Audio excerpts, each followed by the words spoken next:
Assalamualaikum warahmatullahi wabarakatuh. Balik lagi dengan saya Nohianto Ramadana di sini. Jadi pada pertemuan kali ini kita bakal ngebahas seputar COBOL. Nah, jadi apa sih COBOL itu? Jadi COBOL itu singkatan dari Common Business Oriented Language, yang bahasa pemrograman tingkat tinggi yang dirancang untuk menyelesaikan masalah seputar persoalan bisnis.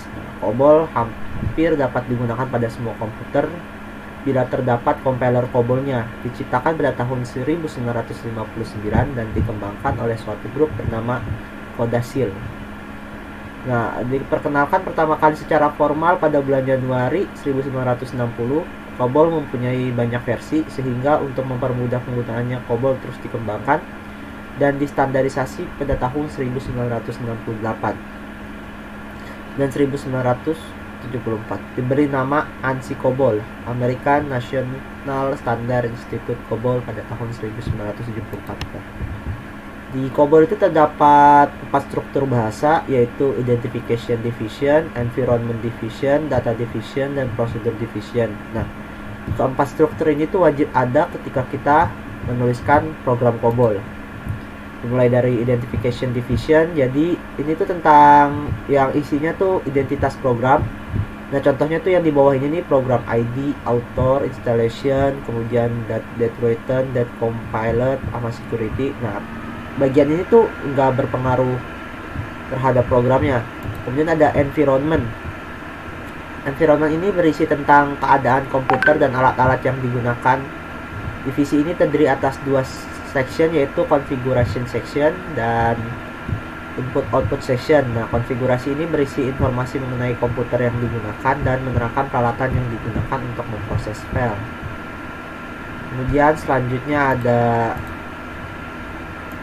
data division. Nah, berisi tentang input-output data yang digunakan serta semua keterangan tentang file, record, nama data, serta bentuk format yang akan digunakan dalam procedure division. Nah, divisi ini terdiri dari beberapa section, yaitu file section yang menjelaskan masing-masing file dari nama file, nama record dalam file, jenjang item file dalam record, dan ukuran data item yang digunakan dalam program. Kemudian ada working storage section.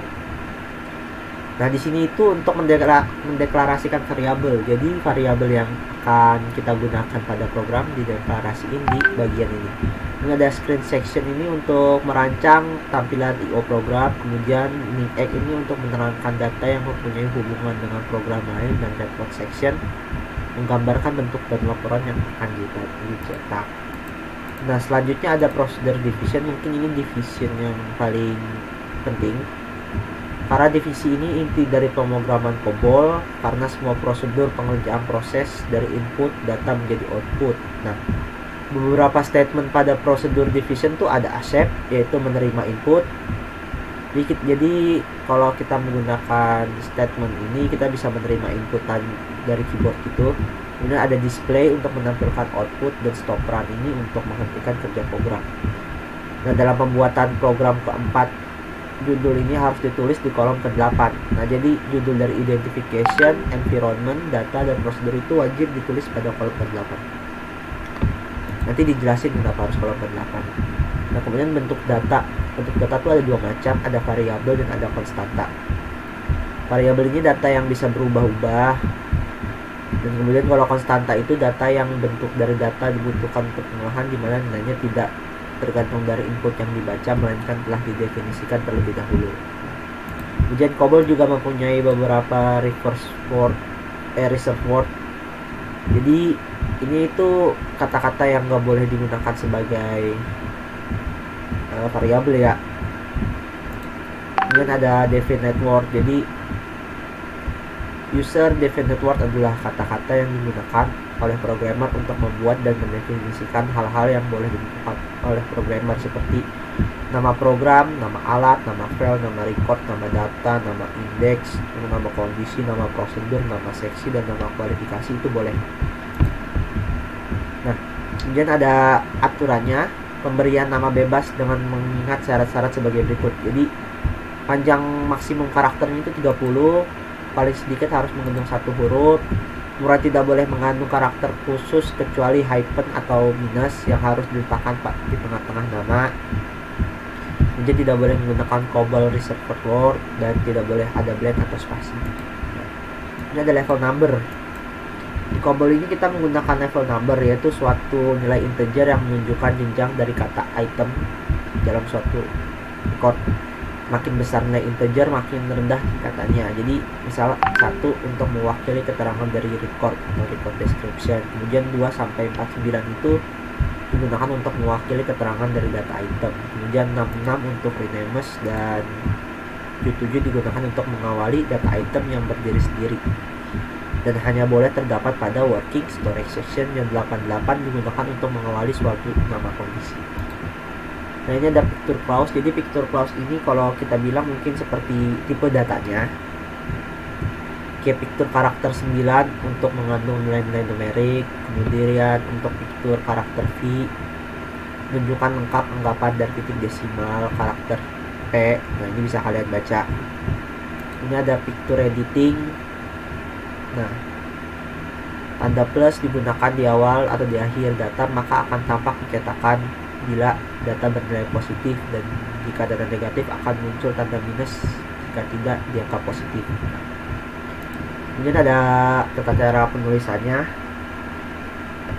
Jadi untuk COBOL itu sintak itu ditulis pada kolom ke-8. Jadi kita harus spasi sebanyak 7 kali dulu sampai 8 kali. Nah, ini baru untuk sintaknya itu kita tulis di sini. Jadi area A kita sebutnya 8 sampai 11 itu kita sebut area A. Jadi di sini tuh semua divisi, description, level number kita tulis dari kolom ke-8 sampai ke-11. Nah, kemudian area B ini kolom ke-12 ini statement. Jadi program-program kita tulisnya di kolom ke-12. Nah, di kolom ke-73 ini nggak bakal diproses. Jadi kayak kita malah bikin komentar. Makanya kalau sintak dalam COBOL itu nggak boleh terlalu panjang. Nah, ini tata cara penulisannya bisa kalian baca. Kemudian ada cara run COBOL-nya. Jadi pertama kita mau drive tempat kalian menyimpan folder COBOL. Misal di sini kita nyimpennya di disk C, kemudian nama filenya ms COBOL. Jadi kita masuk ke dalam drive-nya, ke drive C. Nah, untuk ngerunnya bisa pakai COBOL, kemudian nama filenya. Kalau untuk ini pertama untuk compile kita pakai COBOL, kemudian nama filenya. Nah, selanjutnya untuk runnya itu pakai runcop dan kemudian nama filenya. Cukup sekian untuk materinya. Kita bakal lanjut untuk contoh ke programnya, dan sekalian bakal saya contohin untuk cara run COBOL-nya. Terima kasih. Balik lagi. Nah, jadi sekarang kita bakal masuk ke contoh program dari COBOL tersebut ya. Nah, di sini saya ada sebuah contoh program. Bisa dilihat di sini itu saya spasi sebanyak 1, 2, 3, 4, 5, 6, 7. Jadi kita spasi 7 kali. Baru kita mulai di kolom ke-8. Dan tadi sudah saya jelasin bahwa identification, environment, data, dan prosedur itu wajib dimasukkan. Nah, di identification division ini ada program ID. Maksudnya di sini tuh nama program tersebut. Bebas sebenarnya nama apa aja. Di sini bisa kalian nama kalian juga nggak masalah. Yang kedua, di COBOL itu untuk di akhirnya itu diberi titik. Kalau kalian udah belajar Java, di Java itu kan semikolon atau titik koma. Nah, untuk di COBOL itu hanya titik aja. Kemudian kita masuk ke working storage section. Ini tuh tempat di mana kita mendeklarasikan variabel. Nah, 01 luas ini maksudnya berarti di record luas.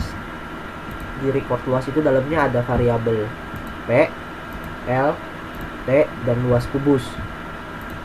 Pick 9 ini maksudnya berarti dia tipe datanya nilai-nilai numerik.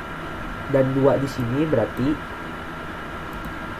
maksimal datanya itu bernilai 2 bit, maksudnya biasa berarti masih maksimalnya itu 99 karena kan 2. Nah, kemudian di prosedur division ini kita mulai menuliskan program kita. Di sini saya mulai, kemudian display, 9,9. Nah, 9,9 ini koordinat.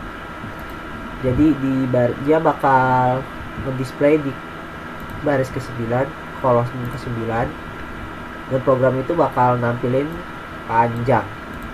Untuk penulisan string itu pakai tanda atas nih, koma atas, kutip 1. Kemudian accept, di dalam kurung ada koma P. Jadi kita itu bakal input nilai. Accept ini tuh untuk input nilai. Yang lainnya itu bakal disimpan di dalam variabel P.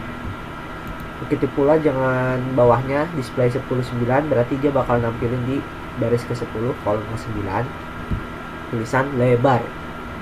Dan kemudian nilainya bakal kita input dan kita masukin ke dalam variabel L. Ini juga sama, display tinggi di baris ke-11, kolom ke-9. Dan nilai tinggi itu bakal kita masukin di variabel T. Compute di sini itu fungsinya untuk menghitung.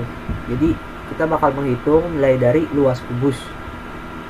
Luas kubus itu, jadi kan luas permukaan kubus itu rumusnya 2 dikali panjang kali lebar ditambah 2 dikali panjang kali tinggi ditambah 2 dikali lebar kali tinggi. Kemudian display di sini fungsinya sama seperti yang atasnya, jadi dia bakal mencetak outputnya seperti mencetak outputnya gitu. Di baris ke-12, kolom ke-9, program bakal nyetak luas permukaan kubus, koma nilai dari variabel kubus. Jangan lupa untuk di setiap ini kita kasih titik. Kemudian selesai, stop run supaya programnya berhenti. Kalau udah, kita save, simpan. Kita pilih simpan karena saya udah simpan, jadi saya pilih simpan sebagai. Kita save di mana kita naruh file si COBOL ini. Lihat di sini. Saya itu naruh COBOL-nya di local disk C, COBOL, kemudian dalam folder COBOL lagi. Nah, ini program COBOL-nya. Taruhnya di sini, di dalam sini ya. Dan formatnya itu .chop. Kita pilih yang ini, command oriented. Kita tulis saja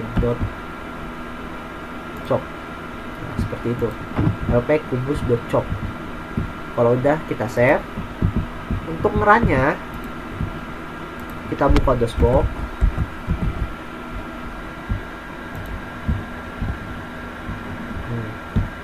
Tadi kan saya itu naruhnya di drive C, di dalam folder COBOL lagi, jadi masuk dalamnya 2 kali.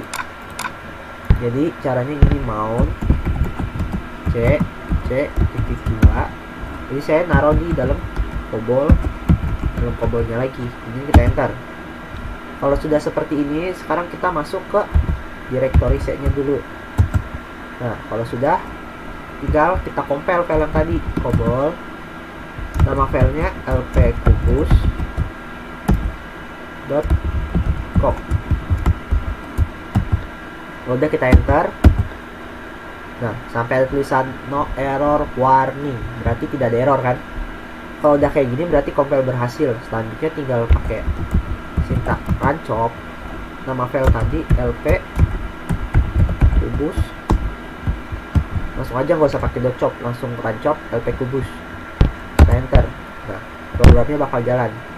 Misal panjangnya 5, lebarnya 5, tingginya 5. Nah, berarti luas permukaan kubus sama dengan 50. Oke, cukup sekian mungkin penjelasan dari saya. Mohon maaf kalau ada salah-salah. Assalamualaikum warahmatullahi wabarakatuh. Iya, buat kalau yang ada yang nggak paham bisa ditanyakan ketika nanti di meet. Terima kasih.